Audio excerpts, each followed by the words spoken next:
मित्रों, जैसा कि अब तक आप जान गए होंगे कि मैं ओशो द्वारा बताई गई कहानियों का एनालिसिस करके बताने की कोशिश करता हूँ जितना मेरा ज्ञान है। तो आज का विषय कल के चंदूलाल जैसा हंसी मजाक वाला नहीं है। आज जो विषय मैं लेने जा रहा हूँ वो बहुत ही गंभीर है।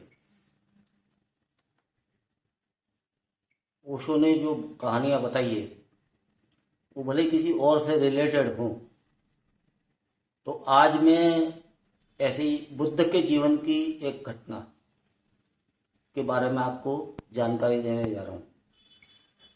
जैसा कि ओशो हर शाम को प्रवचन दिया करते थे, वैसे ही उसी परंपरा में, या कह लीजिए कि बुद्ध की परंपरा में ओशो ने कहा या ओशो की परंपरा ने बुद्ध ने कहा था, जो भी आप समझना चाहें। तो बुद्ध हमेशा शाम को एक प्रवचन के लिए बैठा करते थे, तो सारे शिष्य उनके सामने जमा होकर के उनको सुनते थे और समझने की कोशिश करते थे। तो हमेशा वो कुछ न कुछ बोलते थे, बताते थे, समझाते थे। लेकिन एक दिन बड़ा विचित्र काम हो गया। बुद्ध बैठ गए बोलने के लिए, उनके हाथ में कमल का एक फूल था और उन्होंने, जब शिष्य ये अपेक्षा करने लगे कि ये कुछ बोलेगा, तो उन्होंने कुछ बोला ही नहीं। पूरे आधे पौन घंटा एक घंटा चुप बैठे रहे, सिर्फ कमल का फूल हाथ में था बस।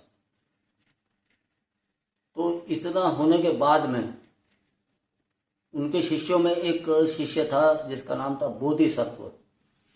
वो हंस दिया। तो आप इमेजिन कर सकते हैं कि बिना बोले बोधिसत्व ने क्या सुना। ये एक बड़ा गंभीर विषय है। और बिना बोले बुद्ध ने क्या कहा, जिसको सुनकर बोधिसत्व हंस पड़ा। तो बुद्ध ने बोधिसत्व को, जब वो हंस दिया, तो उसको वो फूल गिफ्ट में, आप समझ लीजिए, दे दिया कि तुम अकेले हो जो उस बात को समझ पाए जो मैंने नहीं बोला। और ओशो ने अपने प्रवचनों में कई बार ये बात बोली कि जो आप समझते हो कि मैं जो बोल रहा हूं उतना ही मत सुनो, आप जो मैंने नहीं बोला है उसको आप समझने की कोशिश कीजिए।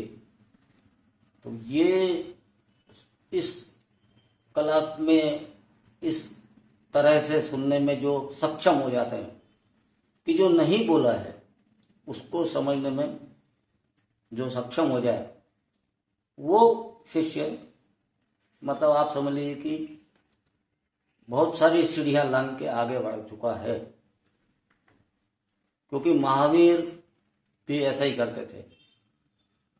महावीर को भी अगर ठीक से समझना हो तो जो उन्होंने नहीं बोला उसको सुनना चाहिए।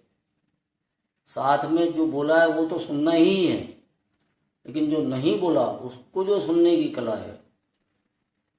क्योंकि हृदय जो भाषा जानता है, मेरा ये एनालिसिस है, उसके लिए अंग्रेजी, हिंदी, मराठी, कन्नड़, तेलुगु ऐसी कोई भाषा की जरूरत नहीं है। उसके लिए हृदय की भाषा एक है, और उस हृदय की भाषा को जो पढ़ना सीख ले वो ज्ञानी हो जाता है।